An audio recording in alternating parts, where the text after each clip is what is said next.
Olá, seja bem-vindo a mais um dos nossos vídeos, daquele tipo que pode sumir do ar a qualquer momento. Então já recomendo que você assiste, guarde pra você, se tiver canal pode repostar, não precisa nem dar crédito, simplesmente passa a informação adiante. Eu recebi esse vídeo do nosso irmão Alan, desde já com um agradecimento a ele, do canal SOS Oficina. Já disse a você, né, que quer entender um pouco de manutenção e dá uma força a um amigo nosso, parceirão aqui, se inscreve lá no canal dele, SOS Oficina, tá certo? Ele mandou aqui uma entrevista de uma pessoa muito lúcida, eu não sei quem é o cara, não sei qual é o podcast, por isso é que eu não posso aqui fazer a propaganda merecida, né? Mas peço que você que souber quem é a pessoa, em qual podcast o cara deu essa entrevista, que você coloque aí, porque eu vou fixar o comentário. Como eu digo, isso aqui é uma grande comunidade, família, eu não sou o cara que sei de tudo, muito pelo contrário, é a nossa união, a nossa troca de ideia que faz o conteúdo ser como ele é. É só isso, nada mais que isso, né? A gente todos estamos aqui aprendendo todos os dias. A gente vai ver aqui uma pessoa falando coisas que concordo 100%, né? E venho passando isso durante os vídeos, nesses 9 anos de história. E um ponto bem crucial, que você vai ouvir ele mesmo falando, e que os donos do mundo aprenderam, que foi naquela treta do Vietnã. Ali era uma treta fácil. Os caras pensavam que iam chegar lá, iam dominar, e ia ser feito da forma que eles queriam. Só que aquela operação, aquela estratégia deles, foi frustrada, foi a maior derrota vergonhosa. E o motivo disso foi um só: população com capacidade de se defender. Os soldados se depararam com situações inusitadas. De repente eles chegavam perto de um velhinho, achando que era um velhinho indefeso, e tomavam um balaço desse velhinho. Tomavam um balaço de uma mulher, tomavam um balaço de uma criança. Os caras se enfiavam por debaixo da terra, apareciam em túneis, estavam em cima deles. E eles foram vergonhosamente derrotados. É um fato. E aquela foi a maior lição que eles aprenderam, que para a dominação global, e eu não falo do país em si, o país estava sendo usado naquele momento. Eles aprenderam que para a dominação global, para implementar um governo único e mundial, é preciso que o mundo todo esteja incapaz de se defender, seja fraco, cada cidadão em cada nação. As bandeiras, inclusive, precisam ser apenas símbolos, nada mais do que isso. A representação de uma nação, de seus costumes, não. Tudo isso tem que ser universal para que haja, de fato, uma governança mundial. Então você sabe que aqui no Brasil praticamente foi abolido o direito de você se defender, não importa se você é um cidadão exemplar, se você provar a necessidade, não interessa isso. Praticamente, depois que o poderoso chefão que está aí no poder ordenou, ninguém mais pode se defender no Brasil. A desculpa é aquela de sempre, não, para tirar mais armas dos criminosos, como se criminoso comprasse arma legalizada. É um absurdo, chega a ser ofensivo à nossa inteligência, né? Você ouvir um argumento desse, não, é para tirar as armas dos criminosos. Nenhum criminoso compra arma legalizada, né? Todo mundo sabe disso.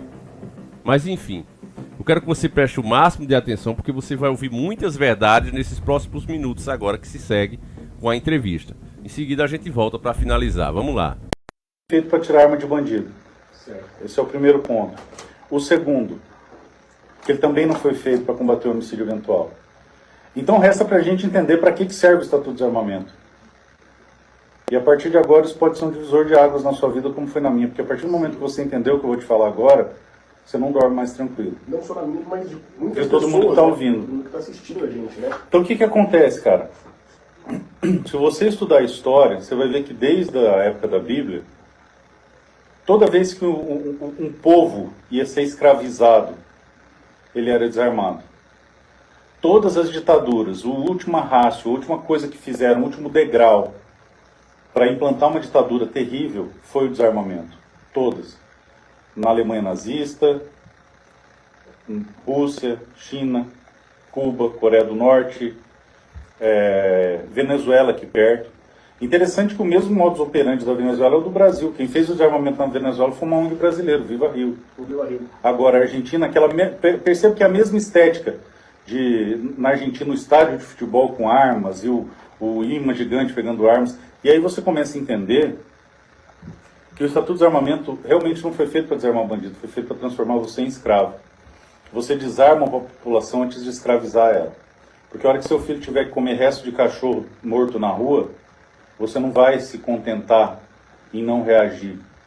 Porque a indignação que você vai ter vai ser tanta que isso vai te consumir por dentro. Então, a primeira função declarada do desarmamento é, sim, criar uma nação de escravos. É deixar a população vulnerável a um ditador. Tanto é que o Brasil hoje é um país desarmado, muito desarmado, terrivelmente desarmado. Tanto é que o governador do estado mais rico do Brasil destruiu o estado e ninguém pode fazer nada. Ninguém reage, ninguém faz nada. Ah, mas a arma ia mudar alguma coisa? Ia. E você vai entender, porque eu não estou falando de revolta armada. Existe um impacto da arma que muda a percepção da pessoa. Mas esse não é o tema agora. O tema é você entender que o Brasil foi desarmado para que pudesse ter se transformado em escravo. E a situação só não está pior por causa do referendo de 2005. E só esse ponto já deveria ser o suficiente para você não ficar mais tranquilo. Mas a situação é ainda mais grave, é ainda pior. Porque quando algo é feito para destruir uma nação, ele tem que ser muito bem elaborado. Sim. Então não é simplesmente para nos preparar para um ataque do inimigo interno. Se você olhar todas as campanhas de desarmamento que o Brasil passou, desde a criação do SINARM em 97 até a criação do Estatuto de Armamento em 2003, até a campanha do referendo em 2005 e hoje com essas ONGs desarmamentistas, o que tem em comum? Capital internacional. Desde a década de 60 existe um movimento na ONU orquestrado para desarmar as nações, não é só o Brasil não. Tanto que na frente do prédio da ONU, o que tem lá? Um revólver com uma mão na ponta. Porque eles são pró-desarmamento. Agora a questão é entender, por que eles são desarmamentistas? Qual é a intenção de desarmar? É a paz mundial? Eu aprendi muito cedo que quem quer a paz mundial é só a Miss Universo. Que o que você quer? Eu quero uma casa para minha mãe, as crianças felizes e a paz mundial. Então o que a ONU quer? A ONU quer ter a tranquilidade de poder fazer as interferências políticas que ela faz através das missões de paz. E eu posso te dizer com muitas aspas, quando você fala de missões de paz, porque tem um monte de ditadura acontecendo, de movimento despótico acontecendo, e a ONU simplesmente não está nem aí, só que eles querem fazer as suas intervenções políticas. E aí o que acontece? Se eu te desse agora um capacete azul, Certo.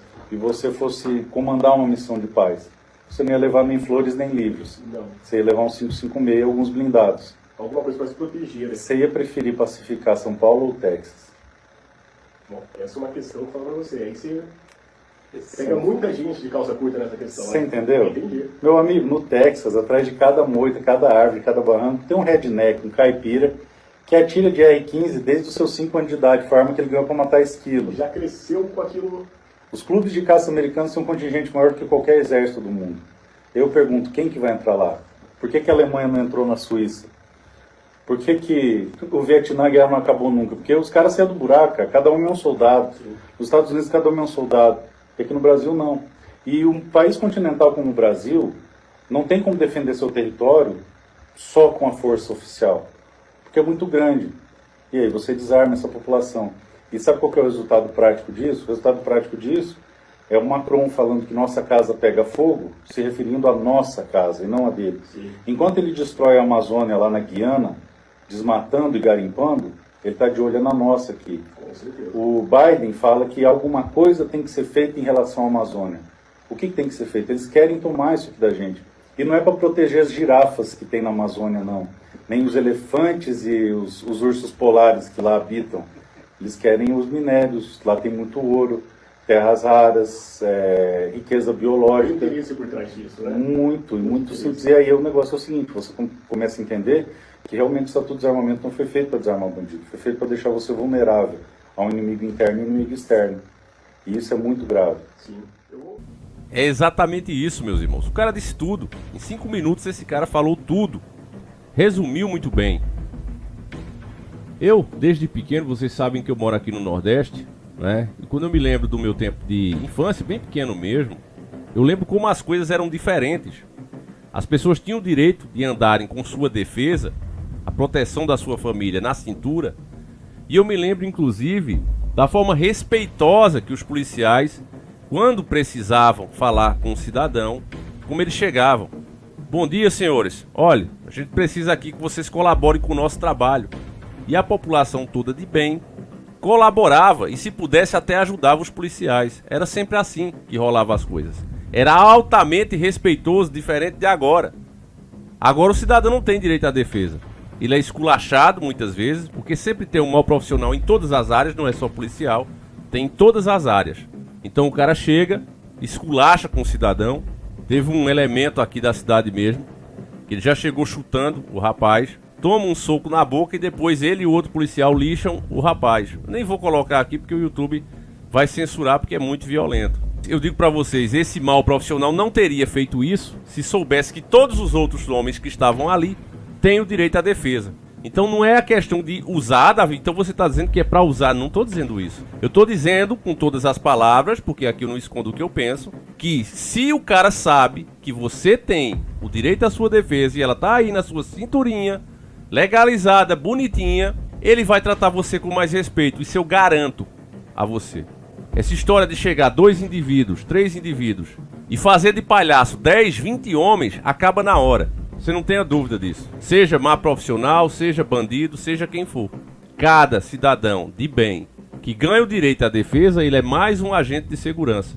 Segurança contra tudo, literalmente. Então é por isso que eles não querem. A farsa do Estatuto de Desarmamento é comprovada com cada crime que acontece no país.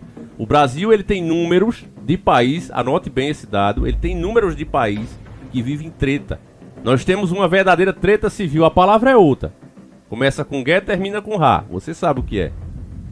Eu tenho que falar com códigos, como um idiota. Você sabe que as regras hoje é assim. Mas o fato é que nós temos números de país que vivem treta, às vezes superamos isso. Então existe uma treta civil no país, mesmo com o Estatuto do Desarmamento, e isso é óbvio, é matemática pura. O bandido não compra R15 em um clube de tiro. Ele não compra ali. Ele não compra em sites online, como tem aí, né, de diversas marcas. Ele não vai lá e faz o pedido. Olha, eu quero aqui, ó. Esses calibres nem são, pra você ter ideia, nem são autorizados. Então é uma canalice você dizer que a arma que está na mão do bandido, ela vem legal. Nunca veio. Nunca veio. Sempre tem um trouxa em todas as áreas, né? Que acaba conseguindo, mas que logo se ferra também. Logo a justiça cai em cima dele. Agora a questão é que essas autoridades que estão aí, esses chefões que estão aí hoje, não estão pensando nem um pouquinho no bem da população. Muito pelo contrário. É uma etapa global e que eles são serviçais e adeptos da mesma ideia de um controle global em todas as nações. E para isso é óbvio que você precisa dessas nações enfraquecidas, amedrontadas, para que assim seja mais fácil. Esse é o ponto. Então, meus irmãos, não sei se você concorda comigo, se não concordar também, a sua opinião aqui será sempre respeitada, você sabe disso, né? Então peço a você que comente, peço a você que compartilhe, passe para mais pessoas, principalmente se você concorda. Tá certo, meus irmãos? É isso. Que Deus proteja cada um de vocês. Eu tenho esperança não em políticos, mas eu tenho esperança que um dia a população pode entender, né? Principalmente quando for sendo cada vez mais pressionada contra a parede, comece a entender como as coisas realmente funcionam, como é a verdadeira ordem desse mundo. Lembrando que a gente serve a um Deus muito maior do que qualquer sistema que possa existir. E aquele que é eterno, não essas coisas passageiras aqui do mundo. Por maior que seja, são temporárias. É isso, meus irmãos. Fiquem com Deus, um abraço e a gente segue juntos. Fui!